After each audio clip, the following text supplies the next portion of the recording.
why would MicroStrategy be at 1 when they have the ability to take 0% loans effectively to buy Bitcoin? And their stock is kind of linked to Bitcoin right now. So if Bitcoin keeps going up, their stock will keep going up. So they can keep selling these converts that convert in the future at a premium. So they're kind of like monetizing Bitcoins and their own future gains, if you will. And I think that in and of itself warrants a multiple of at least 5 to 10. And then if you look at what they can do with Bitcoin in the future, that's easily justifiable up to the 20, 30 range even, right? But I think 10 to 20 multiple is fair, given what they've accomplished and what they will keep on accomplishing over the next 5, 10-year period. But I think there's a lot of criticisms out there right now that it's all going to fall apart, and there's like these in-depth analyses where they're breaking down all the problems that could happen, and what if it's great if it's on your savings, but on debt it just quickly goes exponential. Yeah, and it's going to keep going vertical. These numbers are just, we're going to see $70 trillion in our lifetimes. I think we're probably going to see 100 trillion in our lifetimes. I don't know how long it'll take to get to that point, but over time it seems like it'll just accelerate, right? Do you think the US will ever get to 1 million Bitcoin if they tried to purchase that much? Yeah, that's definitely a question mark, because once they start signaling that they're buying, Yeah. I think it's going to be very hard to reach that target, right? Just hitting that target is difficult. I think Saylor was able to get to his target 1% and beyond because he started in a bear market, right? He started when the price was low. Now the price is at 0.1. Bitcoin can easily 10x, and we've done 1,000 to 50,000 sat range. And if you look at purchasing power of the dollar going back 100 years, that's kind of roughly right. You paid, I think maybe in the 60s and 70s, you'd pay 15 cents for a burger. So maybe you'll pay 15 sats for a burger, but I think maybe lower. It might be like 2 sats or something like that. But that kind of number scale seems to make sense if you go back to that 1960s earning and wages. You make 1,000 sats a month, and in a year you make 12,000. House maybe costs 2 years of your wage, so it's 24,000 sats. But these kind of scales probably make sense, and we'll probably need to go to sub-sat denominations like sat cents. Like 100 of these sat cents makes 1 sat. Yeah, I agree with you. I think over time it's going to become so extremely valuable that we won't be able to. I think a Satoshi will be too much, way too much value, right? I actually have. I wanted to ask you. I want to show you. So my expectation now is that it's going to happen faster than I think it will. That's why I'm saying the next year probably will hit 1 million. I thought maybe this year, but it's difficult to predict these things because Bitcoin is on this exponential growth curve, and when you're standing right in front of it, just imagine you're staring at this massive wave coming at you. You remember in Interstellar? You've seen Interstellar, right?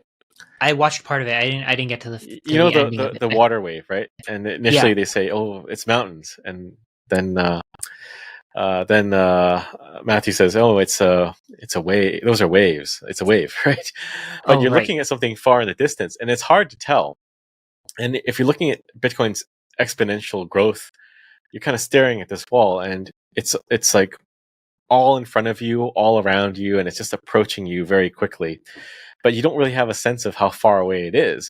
But the thing is, you can look at it and maybe see some details on it that indicate that it is coming closer. But it's impossible to see exactly how big this thing and how fast it is moving towards you because it's everywhere. So that's how I view it. Like, we're trying to figure out when this wall is going to hit us, but you can only kind of rough out details on it to tell how close it is to you, because the government has time to fix something. They blame the problems caused by the previous government on the current one, not understanding that fixing things takes more time than breaking things. So then you bring in the other government that's been saying, yeah, we'll fix it, even though they're the ones that broke it. And the cycle just repeats Yeah. as you kind of spiral downwards and get Yeah. worse and worse. So, I like to have hope.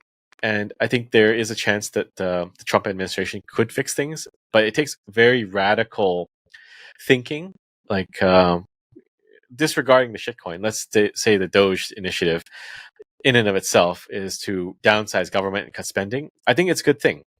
Whether or not that will stimmy the debt growth and fill the hole is a separate issue. I don't think it will, but at least they'll be on a better track. And if they do switch over to Bitcoin, there is a chance that there's hope. If they don't do something significant in Bitcoin, I don't think there's much hope. And same for Canada. So the question is how radical a set of changes can be implemented in a short time to turn things around, because there needs to be radical intervention right now in a lot of fronts. So we'll see. It's difficult because nobody wants change, right? Everyone has their own interest, and doing something so you can keep your money yourself and transact it yourself without an intermediary. And that changes the entire dynamic. I think it has an impact on the ability for countries to wage war as well. I strongly think that most people don't want war. People just want to build their families and see their children grow up happy. Nobody wants their kids to go die in a war. That's largely from government's brainwashing or forcing them to send their kids to war, right? But generally, if you ask someone, like, do you want your kids to go die somewhere else? They say no. And there might be good reasons, like protecting your borders from an attack or an invader, and you need to defend.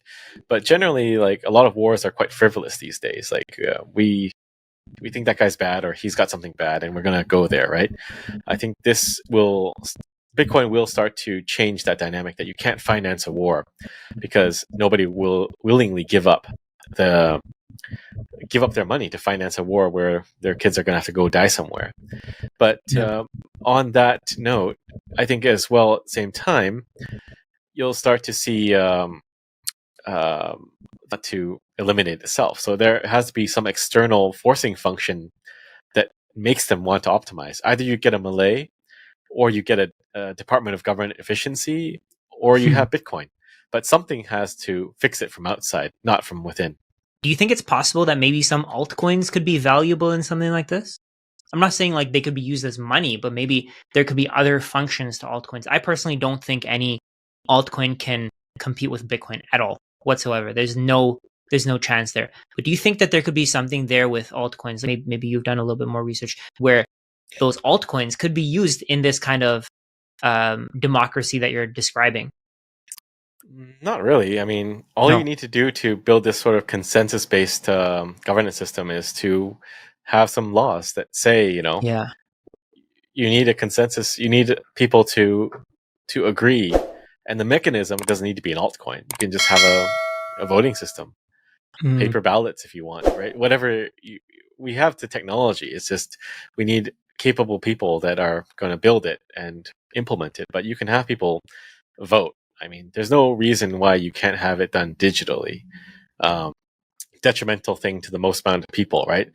And that's probably what's going to happen. That the power dynamic and economic dynamic in the world doesn't really change. The poor countries don't really get ahead.